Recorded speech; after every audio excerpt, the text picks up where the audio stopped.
देखो, पहले चैप्टर का बहुत बच्चों ने बहुत नाश कर रखा है। तमीज में ये वाला चैप्टर प्लीज पढ़ लो, ठीक है? ये वाला चैप्टर प्लीज तमीज में पढ़ लो।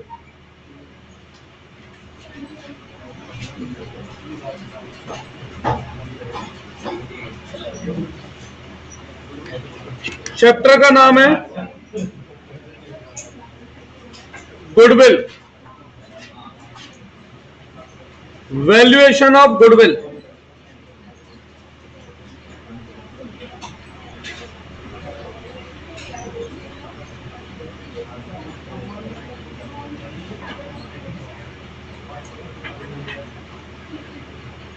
गुडविल के बारे में मेंशन कहां पर है?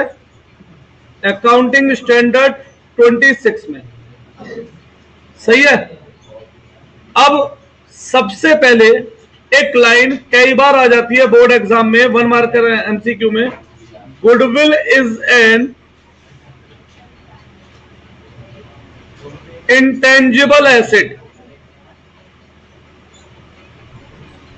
Not fictitious asset. Goodwill is an intangible asset, not fictitious asset. कई बार इस लाइन के बेस पर बोर्ड एग्जाम में 1 मार्कर एमसीक्यू आया। और बेटा अब पढ़ने में ध्यान लगाओ, खाना पीना जेब में रखो अपनी। अब गुडविल है क्या, पहले तो ये बताओ मुझे, किस किस को गुडविल के बारे में आइडिया है कि गुडविल क्या होती है? मार्केट में नाम, ठीक है। मैं 2 नेताओं का नाम लेता हूं, नरेंद्र मोदी जी और राहुल गांधी जी। नाम दोनों का है, हाँ या ना? तो दोनों की गुडविल है, हाँ या ना? पर इलेक्शन तो मोदी जी ज्यादा जीतते हैं, राहुल जी नहीं।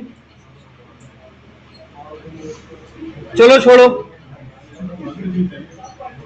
भगवान राम का नाम सुना है? और रावण का नाम सुना है? सुना है नहीं सुना, बस ये बताओ, हाँ या ना? तो नाम किसका है मार्केट में, मतलब नाम किसका सुना है ज्यादा लोगों ने? दोनों का बराबर सुना है। जब जब राम का नाम सुनोगे रावण का भी नाम आएगा, रावण के साथ राम का नाम, सही है? अब एक बात बताओ, आज तक किसी भिखारी को रावण के नाम पे भीख मांगते देखा है? ये रावण के नाम पे पैसे दे दो बाबा, सुना है कभी? कहां? बिसरक। अगर मजाक में रहना है तो मैं क्लास बंद कर रहा हूं, पढ़ाना बंद करूं बेटा। अब पढ़ना है तो तमीज में आ जाओ। पहला चैप्टर नाश हो चुका है ऑलरेडी, सारे चैप्टर का बैकअप कोई ना दे पाऊंगा जून में मैं, 20 क्लास एक में लग जाएंगी। तो कभी भी आपने जर्नल केसेस में राम का नाम से लोगों को भीख मांगते देखा होगा, रावण के नहीं। तो इसका मतलब यह नहीं है बेटा जिसका भी समाज में नाम है उसकी गुडविल है। अब एक था ओसामा बिन लादेन, ठीक है, आतंकवादी था बहुत बड़ा। और एक था, क्या नाम है, यूएसए का प्रेसिडेंट, उसका नाम भी कुछ ऐसी था, ओसामा नहीं था, उसका नाम था ओबामा, सही है? तो बेटा आतंकवादी की गुडविल है या ओबामा राष्ट्रपति की? तो ऐसा नहीं है कि जिसका बाजार में नाम है वो गुडविल है। गुडविल मतलब होता है वो नाम, वो रेपुटेशन जो बिजनेस की अर्निंग को बढ़ाए, ठीक है? गुडविल का मतलब क्या है? वो नाम, वो रेपुटेशन जो बिजनेस की अर्निंग को बढ़ाए। अब ये अर्निंग कब बढ़ेगी, पास्ट में या फ्यूचर में? पास्ट में जो कमा चुके उसे भूल जाओ। तो गुडविल हमारी फ्यूचर की अर्निंग को बढ़ाती है, इसीलिए गुडविल को एसेट कहा जाता है। क्या कहा गया इसलिए एसेट? क्यों? क्योंकि गुडविल कब की अर्निंग बढ़ा रही है? फ्यूचर की, सही है। अब इसके बाद आगे बढ़ते हैं। और तो गुडविल एसिड क्यों है? क्योंकि goodwill increase earning capacity of business in future. अच्छा, एक बात और सुनो, गुडविल जो है वो फ्यूचर में हमारी अर्निंग कैपेसिटी बढ़ाएगी। एक एग्जांपल देता हूं भाई, कोई हाईवे है, वहां पर बाई चांस कुछ ऐसा हुआ कि एक जाम लगा जो 12-13 घंटे का जाम लग गया, तो वहां पर एक आदमी पानी बेचता है ठेले पर, जनरली 5 रुपए गिलास, पर उसने इस मौके का फायदा उठाया और 200 रुपए गिलास पानी बिका। ठीक है, उसने 1000 गिलास पानी बेचे 2 लाख रुपए में, तो ये 2 लाख रुपए उसकी अर्निंग हुई। तो ये अर्निंग गुडविल के लिए यूज की जा सकती है? नहीं। क्यों? क्या वो इस अर्निंग को मेंटेन कर सकता है? क्या हर रोज उसका जो 1 गिलास पानी है वो 200 रुपए का बिक सकता है? नहीं। तो गुडविल हमेशा याद रखो, गुडविल जो है वो प्रॉफिट पे बेस्ड नहीं होती। गुडविल इज बेस्ड ऑन, कुछ लोग कहते हैं एवरेज प्रॉफिट या प्रॉफिट पर, तो ये शब्द मैं काट रहा हूं और इसकी जगह पे मैं शब्द लिख रहा हूं, goodwill is based on future maintainable profit. Goodwill उस प्रॉफिट पर बेस्ड होती है जो प्रॉफिट हम मेंटेन करके चलेंगे। क्या वो इस प्रॉफिट को, अर्निंग को मेंटेन करके चल पाएगा हमेशा? अबे आज जाम लग गया, अब ये कोई ना रोज ही ऐसा 10 घंटे का जाम लगता है, वो तो कोई एक्सीडेंट हो गया, कोई बात हो गई, कोई डाउट इसमें? अच्छा, इसके अलावा गुडविल कितने टाइप की होती है बेटा? टाइप ऑफ गुडविल, गुडविल होती है 2 तरीके की। एक self generated goodwill,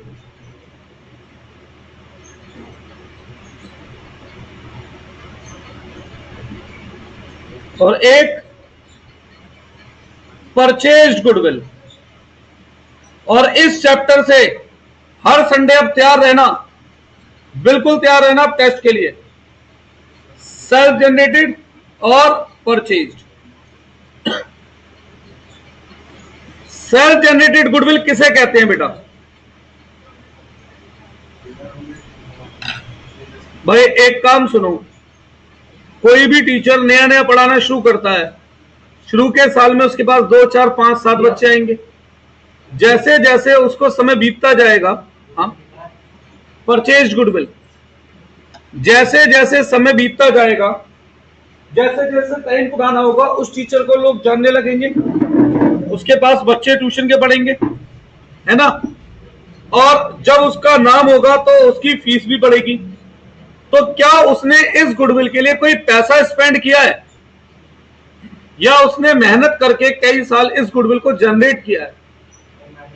this one is self generate goodwill. तो remember, self generate goodwill is not recorded in books of account। जो सेल्फ जनरेटेड गुडविल होती है, हम उस गुडविल को अपनी बुक्स में नहीं दिखाते हैं। सही है? और ऐसा कहां लिखा है? ऐसा लिखा है AS 10 में, जबकि गुडविल टॉपिक है कौन से? अकाउंटिंग स्टैंडर्ड का 26 का। पर इस बारे में इंफॉर्मेशन कहां लिखी है? अकाउंटिंग स्टैंडर्ड 10 में। MCQ में क्वेश्चन पूछ लेते हैं CUT में ऐसे।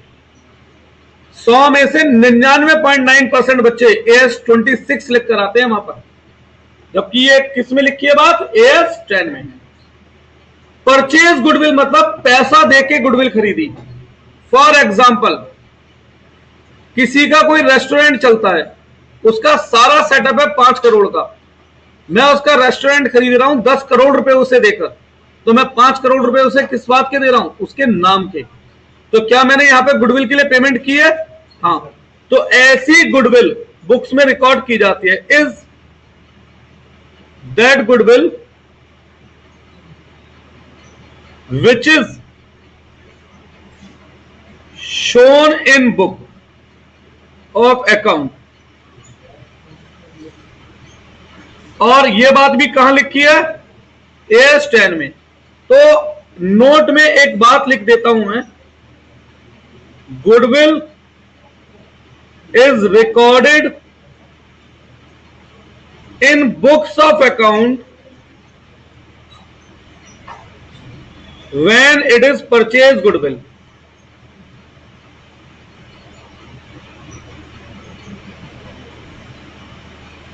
बीस MCQ आते हैं 12th में, तो बेटा MCQ के लिए भी ध्यान दोगे नहीं दोगे बातों में इन पे?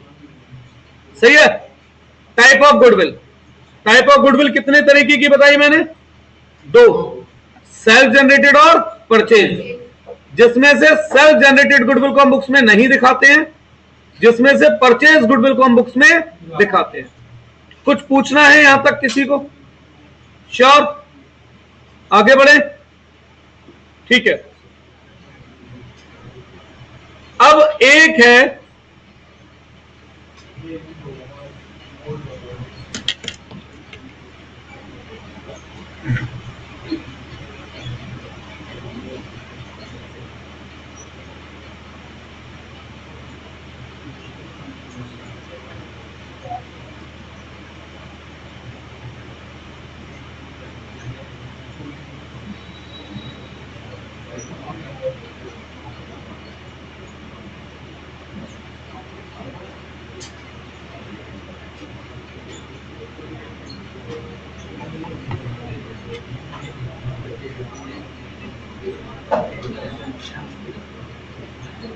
बायोलॉजिकल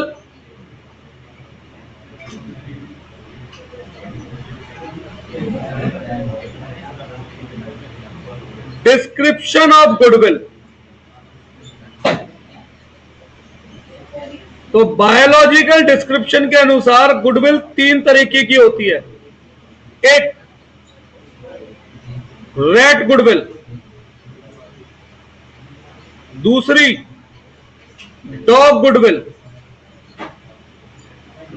तीसरी cat goodwill.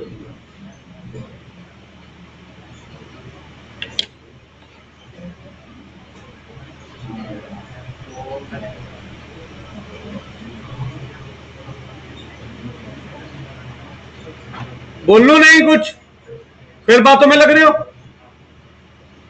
Red goodwill, dog goodwill, cat goodwill. Goodwill तीन तरीके की है बायोलॉजिकल डिस्क्रिप्शन के अनुसार।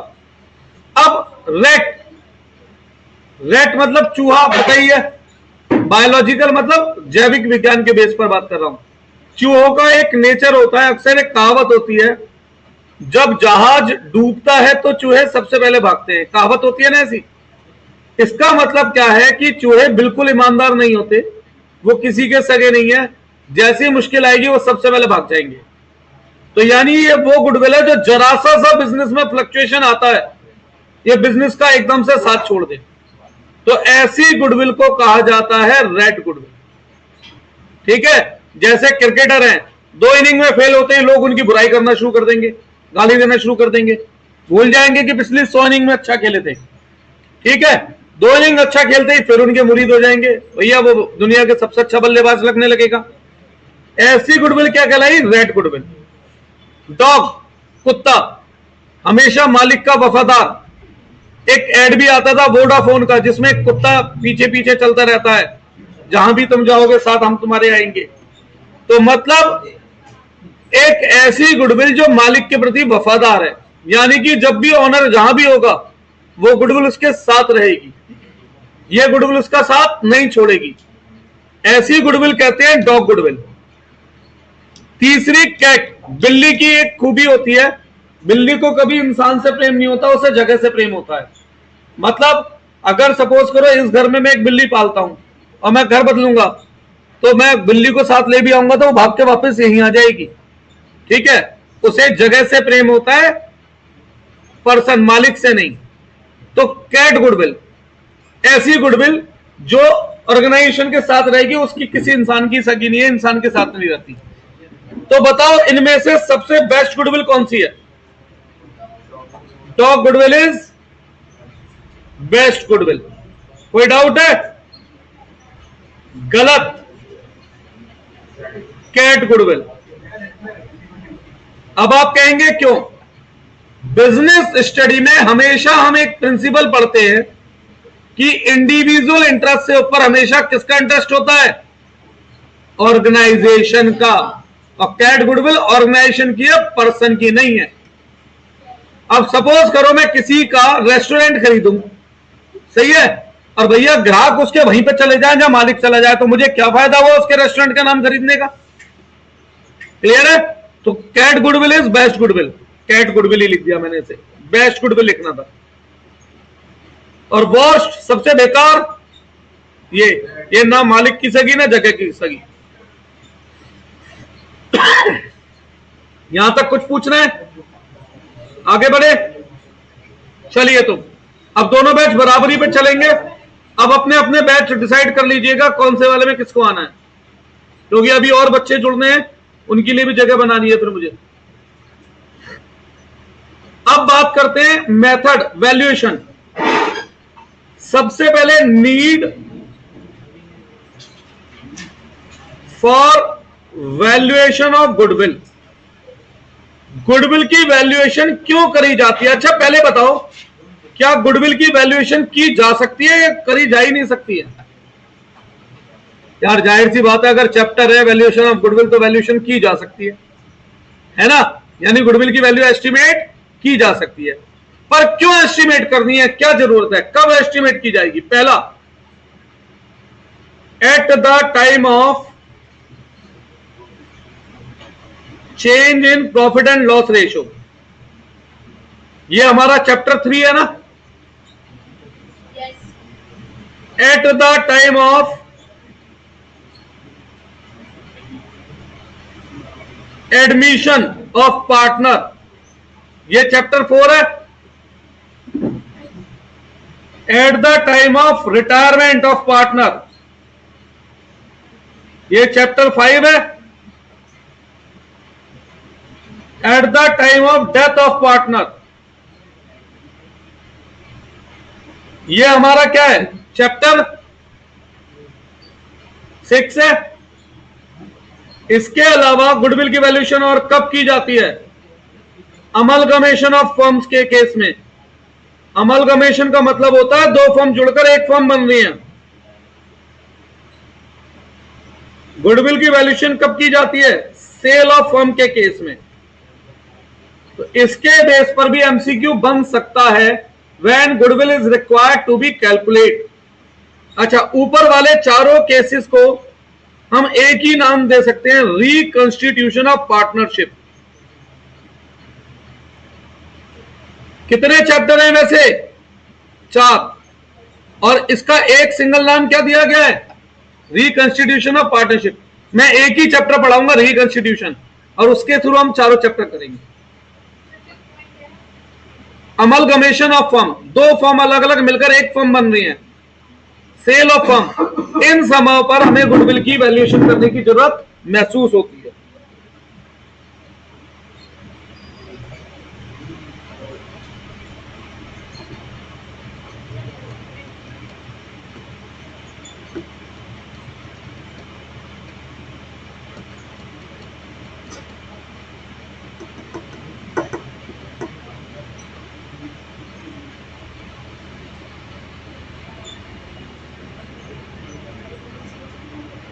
अब गुडविल का मतलब मैंने क्या बताया? गुडविल किसके ऊपर बेस्ड है? उस प्रॉफिट के ऊपर बेस्ड है जिसे हम फ्यूचर में मेंटेन करके चल सके। Future maintainable profit. कितनों के स्कूल में गुडविल चैप्टर हो गया? क्या यह शब्द सुना कुछ? फ्यूचर मेंटेनेबल प्रॉफिट नहीं। आप लोगों ने, मैं बताता हूं क्या शब्द सुना है, एवरेज प्रॉफिट। ठीक है, मैं आपको प्रूव करूंगा कि एवरेज प्रॉफिट से आंसर गलत आता है, फ्यूचर मेंटेनेबल से सही। अब कई केस ऐसे हो सकते हैं जहां पे एवरेज और फ्यूचर मेंटेनेबल एक ही है, तो फिर तो आंसर सेम दिखेगा ही बेटा, है ना? अब आगे बढ़ते हैं। अब गुडविल के मैं मेथड्स की बात करता हूं। मेरी निगाह में तो इसके 7 मेथड है, लेकिन मैं आप लोगों को कराऊंगा अभी केवल 5, 12th के हिसाब से 5। उन 5 में भी एक मेथड कोर्स में नहीं है, ठीक है, पर वो क्यों करवा रहे हैं, क्योंकि कई बार सुना है वो एमसीक्यू में देख लेता हूं पेपरों में, इसलिए। ठीक, जिसमें से पहला मेथड है सिंपल एवरेज प्रॉफिट मेथड। पहला मेथड है सिंपल एवरेज प्रॉफिट मेथड। यहां पर 2 स्टेप में गुडविल निकलती है। स्टेप 1 में हमें निकालना होता है फ्यूचर मेंटेनेबल प्रॉफिट, जिसे मैंने शॉर्ट में क्या नाम दे रहा हूं, एफएमपी। आपके स्कूल वाले इस शब्द को ना माने तो एवरेज एडजस्टेड प्रॉफिट, मैं एवरेज प्रॉफिट फिर भी नहीं लिखवाऊंगा, और मैं आपको रीजन दिखाऊंगा बुक के सॉल्यूशन में ही, ठीक है, एफएमपी या फिर एवरेज एडजस्टेड प्रॉफिट। अच्छा, एक बात बताओ बेटा, एवरेज प्रॉफिट का मतलब क्या है? जो मैं फ्यूचर में कमाऊंगा, जो मैं पास्ट में कमाता था, पास्ट में कमा चुका हूं। और गुडविल क्या है? एसेट। एसेट का बेनिफिट फ्यूचर में मिलेगा या पास्ट? तो बेटा पास्ट को फ्यूचर से कैसे निकाल ले भाई, सोचने की बात है ना। गुडविल मींस वो प्रॉफिट जो मैं फ्यूचर में कमाऊं, तो इसीलिए सही टर्म क्या है? Future maintainable profit. और ये टर्म मैंने अपने घर में पैदा नहीं की है, ये मेरे घर की डिक्शनरी से पैदा नहीं हुई है, ये टर्म बकायदा एक्सप्लेन्ड है इन अकाउंटिंग स्टैंडर्ड 26। ये लॉ में लीगल टर्म है, ये मैंने नहीं बनाई ये टर्म। आप सबके पास नेट है, फोन में सर्च करो what is future maintainable profit. अगर ये कोई शब्द ही नहीं होगा तो आएगा ही नहीं आंसर, है ना, और ये शब्द होगा तो आंसर जरूर आएगा। करना, what is future maintainable profit.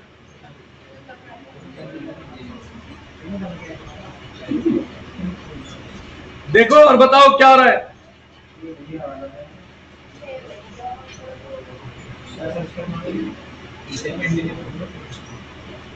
What is future maintainable profit? या what is meaning of future maintainable profit? कुछ भी सर्च करो।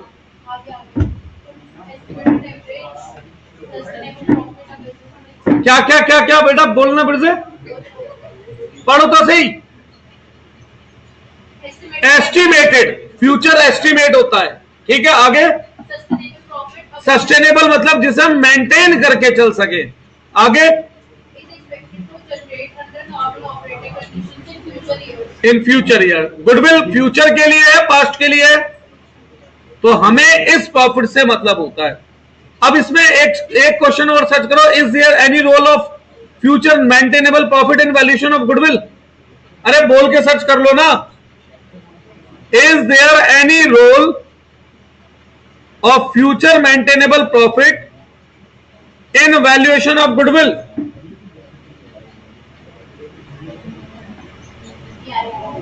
या आ रहा है ना। इसका मतलब जो मैं बोल रहा हूं, मुझ पर यकीन रखकर आप एग्जाम देने जाएंगे, दैट्स इट, ठीक है बेटा। और ये मैंने अपने घर में टर्म नहीं बनाई है, ये टर्म्स अकाउंटिंग स्टैंडर्ड 26 में एक्सप्लेन्ड है। अब स्टेप 2, गुडविल। गुडविल का फॉर्मूला है यहां पर एफएमपी या एवरेज एडजस्टेड प्रॉफिट, जो भी आप नाम दें, into number of purchase year. Number of purchase year का मैं अभी मीनिंग बता रहा हूं 2 मिनट के अंदर, सही है। खत्म पहला मेथड। असली खेल आज नहीं है, असली क्लास है नेक्स्ट, जिसमें मैं एफएमपी की कैलकुलेशन सिखाऊंगा। नेक्स्ट क्लास आज क्या है? आज क्या है? संडे को लूंगा।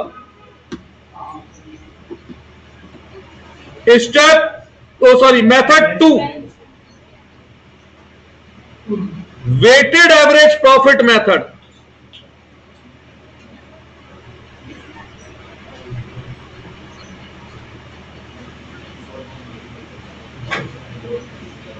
अब यहां पर भी 2 स्टेप में गुडविल निकलेगी।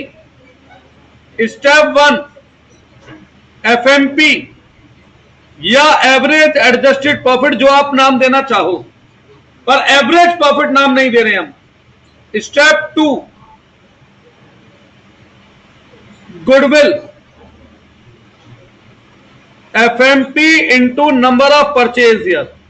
अब आप कहेंगे दोनों मेथड मैंने बिल्कुल सेम लिख दिया, डिट्टो, कोई डिफरेंस है दोनों में? अभी तक दिख रहा है?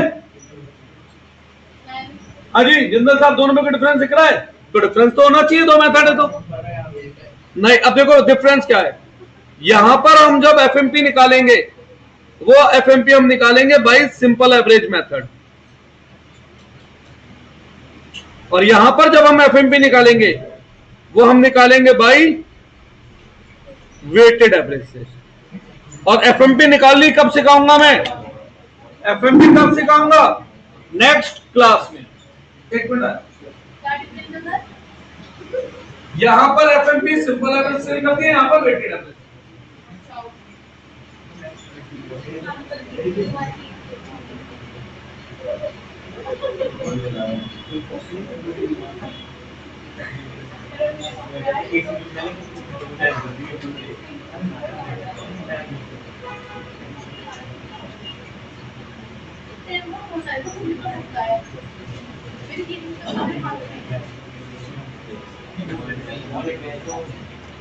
आगे बढ़े क्या?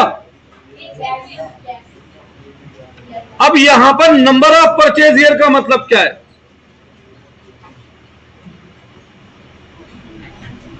एफएमपी तो सीखेंगे हम अगली क्लास में। नंबर ऑफ परचेज ईयर का मतलब क्या है? Number of purchase year means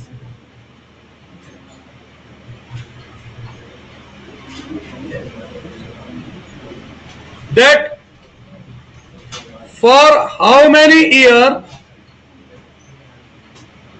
it is expected that benefit of goodwill will be received। मतलब कितने साल गुडविल का बेनिफिट मिलेगा, इस एक्सपेक्टेड ईयर को हम नंबर ऑफ परचेज ईयर कहते हैं। कितने मेथड हो गए?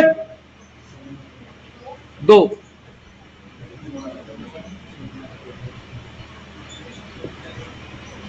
तीसरा मेथड, भाई मेरे हिसाब से यही प्रॉपर मेथड है, सुपर प्रॉफिट मेथड। अब सुपर प्रॉफिट का मतलब क्या होता है बेटा? Super profit means excess of FMP over normal profit। अब मतलब क्या है इस मेथड का? थ्योरेटिकली सुनो, एफएमपी का मतलब है कि जो प्रॉफिट मेरा बिजनेस कमाएगा, है ना, ये एक्सपेक्टेड प्रॉफिट।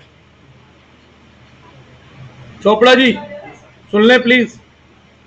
फॉर एग्जाम्पल, मैं एक्सपेक्ट करता हूं कि मेरा बिजनेस आने वाले सालों में हर साल 1 लाख रुपए कमाएगा। कितने? 1 लाख। ठीक है, तो उसे हमने नाम दिया एफएमपी। अब नॉर्मल प्रॉफिट क्या है, इसे एक एग्जांपल से समझाता हूं। भाई मैं 5 जनों का नाम ले रहा हूं। सबसे पहले तुषार चोपड़ा, फिर जिंदल साहब, सक्षम और अंकित, मैं अतुल, मैं। ठीक है, अब चोपड़ा साहब ने एक बिजनेस कराओ, हम चारों का सेम टाइप का बिजनेस है, कपड़ों का। चोपड़ा साहब ने 10 लाख रुपए बिजनेस में लगाए हैं और हर साल 2 लाख रुपए कमाते हैं उस पर। कितना परसेंट प्रॉफिट? 10 लाख रुपए लगा करके 2 लाख रुपए कमाते हैं, तो कितना परसेंट? 20%। सही है? अरे 2 lakh divide by 10 lakh into 100।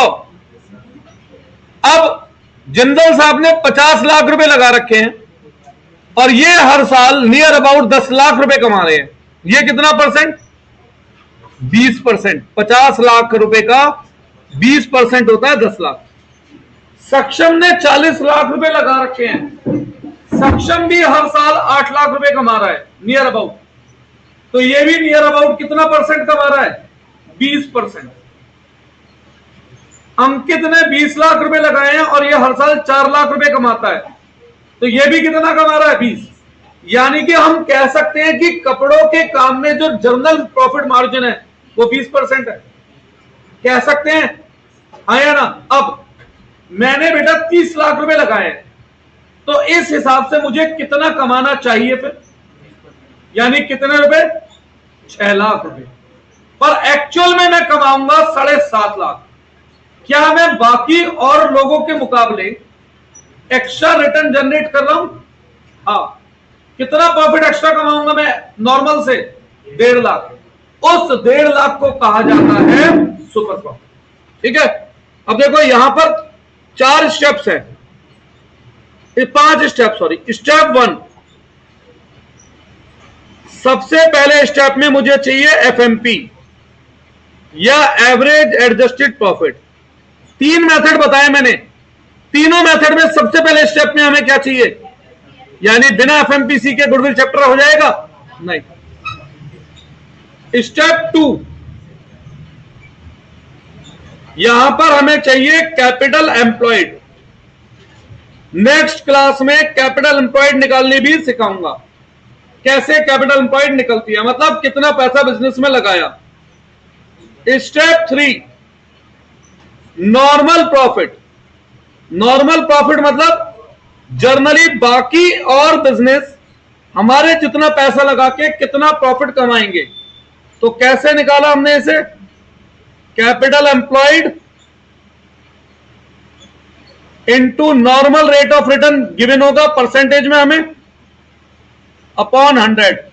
मेरे इस एग्जांपल में नॉर्मल रेट ऑफ रिटर्न क्या था? 20%। मैंने यही तो बताया था, हर बिजनेस कितना कमा रहा है? 20%। फिर step 4, super profit. Super profit का मतलब मैंने क्या बताया था?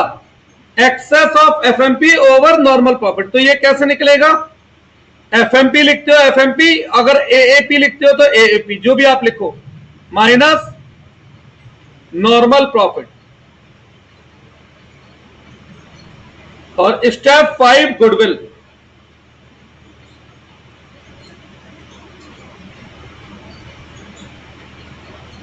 Step 5, goodwill. अब यहां पर गुडविल के भी 2 तरीके हैं निकालने के। पहला, if number of purchase year is given, अगर हमें नंबर ऑफ परचेज ईयर दे रखा है तो यहां गुडविल का फॉर्मूला होता है super profit into number of purchase year. और दूसरा केस है when number of purchase year not given.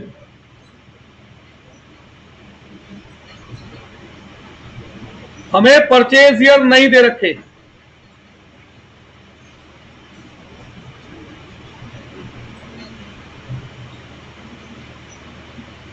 तो यहां पर गुडविल का फॉर्मूला है सुपर प्रॉफिट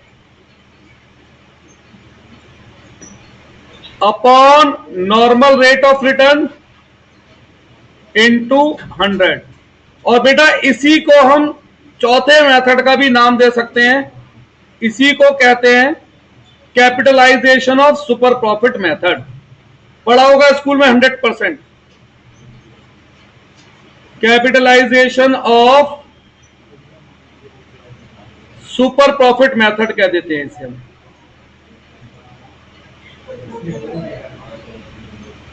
लिखो ये 5 स्टेप। तो इन शॉर्ट,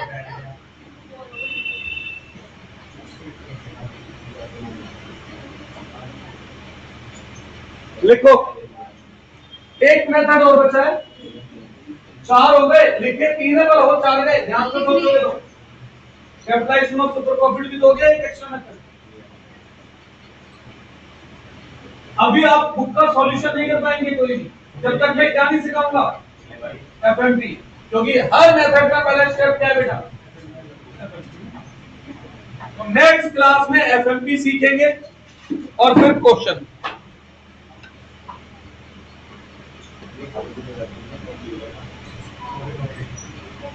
जब लिख लो तो मुझे बता देना।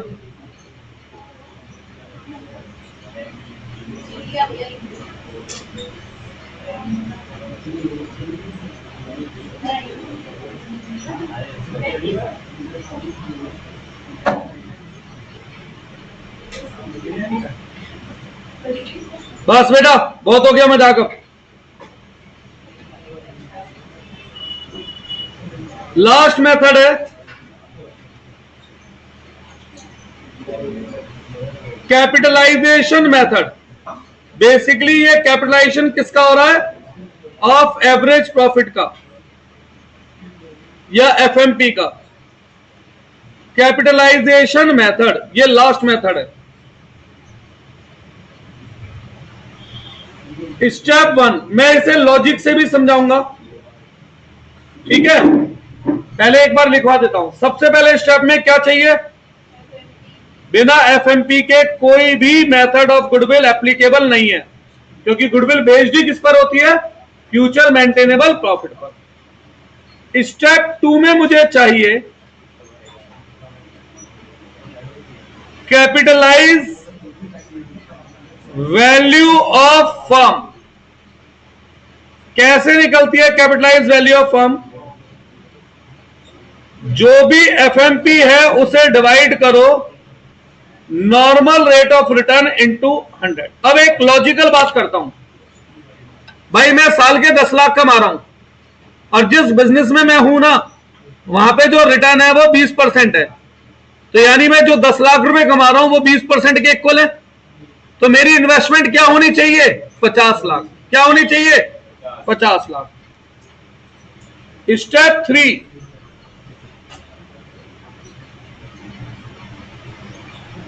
Actual capital employed.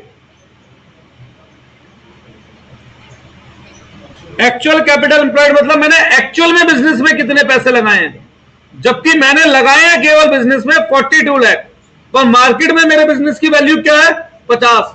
तो 8 लाख रुपए मुझे फालतू किस चीज के मिल रहे हैं, गुडविल के। किसके एक्स्ट्रा मिल रहे हैं, गुडविल के। तो step 4 goodwill,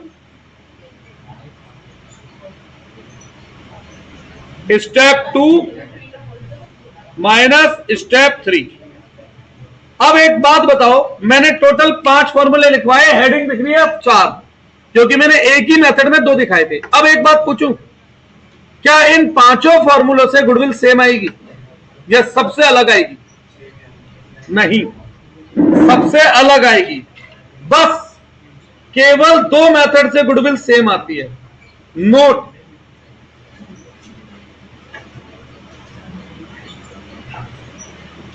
goodwill valued from capitalization of super profit method and capitalization of average profit method will be same। बाकी और मेथडों से गुडविल अलग अलग आई। तो आज मैंने आपको गुडविल के 65% नोट्स कवर करा दिए, बचे मात्र 35%, जिसमें हमें 2 चीजें निकालनी सीखनी होंगी, एक तो एफएमपी और एक कैपिटल एम्प्लॉयड, और उसके बाद क्वेश्चन। तो लास्ट अगली 2 क्लास चलेगा बस ये चैप्टर। इस चैप्टर में ज्यादा समय नहीं लगेगा, अगले चैप्टर जो उसके बाद आएंगे वो हमारे टाइम कंज्यूम होंगे। ठीक है जी।